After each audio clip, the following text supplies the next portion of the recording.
ಇಲ್ಲಿ ಭಕ್ತಿಯ ನೆಲೆ ಇದೆ, ಶಕ್ತಿಯ ಕೇಂದ್ರವಿದೆ. ಬಂಧುಗಳೇ, ಬೆಟ್ಟದ ತಾಯಿ ಅರಮನೆಯ ಮುಂಭಾಗದಲ್ಲಿರುವಂತಹ ನಮ್ಮೆಲ್ಲರಿಗೂ ದರ್ಶನವನ್ನು ಕೊಡಲಿಕ್ಕಾಗಿ ಬಂದಿದ್ದಾಳೆ.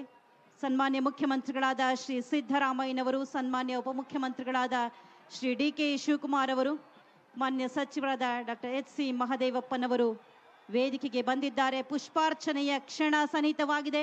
ಜಿಲ್ಲಾಧಿಕಾರಿಗಳಾದ ಶ್ರೀ ಲಕ್ಷ್ಮೀಕಾಂತ ರೆಡ್ಡಿ ಅವರು, ಮೈಸೂರು ಪೊಲೀಸ್ ಆಯುಕ್ತರಾದಂತಹ ಶ್ರೀಮತಿ ಸೀಮಾ ಲಾಟ್ಕರ್ ಅವರು ಎಲ್ಲರೂ ಕೂಡ ಜೊತೆಯಾಗಿದ್ದಾರೆ.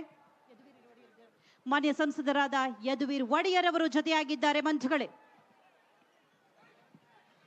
ಬೆಟ್ಟದರಸಿಗೆ ತಾಯಿ ಚಾಮುಂಡೇಶ್ವರಿಗೆ ಪುಷ್ಪಾರ್ಚನೆಯಾಗುವಂತಹ ಕ್ಷಣಕ್ಕೆ ನಾವೆಲ್ಲರೂ ಸಾಕ್ಷಿಯಾಗಿದ್ದೇವೆ. ಬಂಧುಗಳೇ, ಪುಷ್ಪಾರ್ಚನೆಯಾಗಿದೆ. ಇದೀಗ ಪುಷ್ಪಾರ್ಚನೆ ನೆರವೇರ್ತದೆ. ಸನ್ಮಾನ್ಯ ಮುಖ್ಯಮಂತ್ರಿಗಳಾದ ಶ್ರೀ ಸಿದ್ದರಾಮಯ್ಯನವರು ನಾಡಿನ ಒಳಿತಿಗಾಗಿ ಸತ್ಪ್ರಾರ್ಥನೆಯನ್ನು ಸಲ್ಲಿಸಿ ಪುಷ್ಪಾರ್ಚನೆ ನೆರವೇರಿಸಿದ್ದಾರೆ. ರಾಷ್ಟ್ರಗೀತೆ ಮೊಳಗಲಿದೆ. I kindly request everyone rise for the national anthem. Please rise for the national anthem.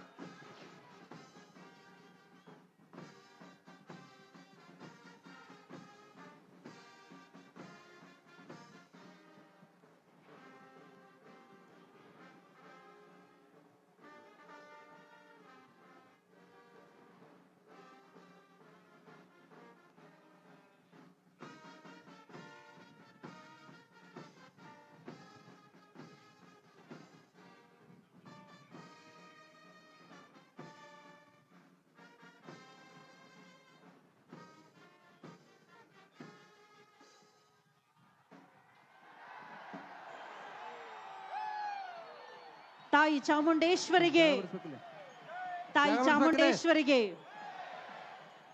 ಇದೀಗ ಮೆರವಣಿಗೆಯನ್ನ ಕೊಂಡೊಯ್ಯಲು ಪ್ರಥಮ ದಂಡನಾಯಕರಾಗಿರುವಂತಹ ಸುರೇಶ್ ಅವರು ಮಾನ್ಯ ಮುಖ್ಯಮಂತ್ರಿಗಳಲ್ಲಿ ಕೋರಿಕೆ ಸಲ್ಲಿಸಲಿದ್ದಾರೆ.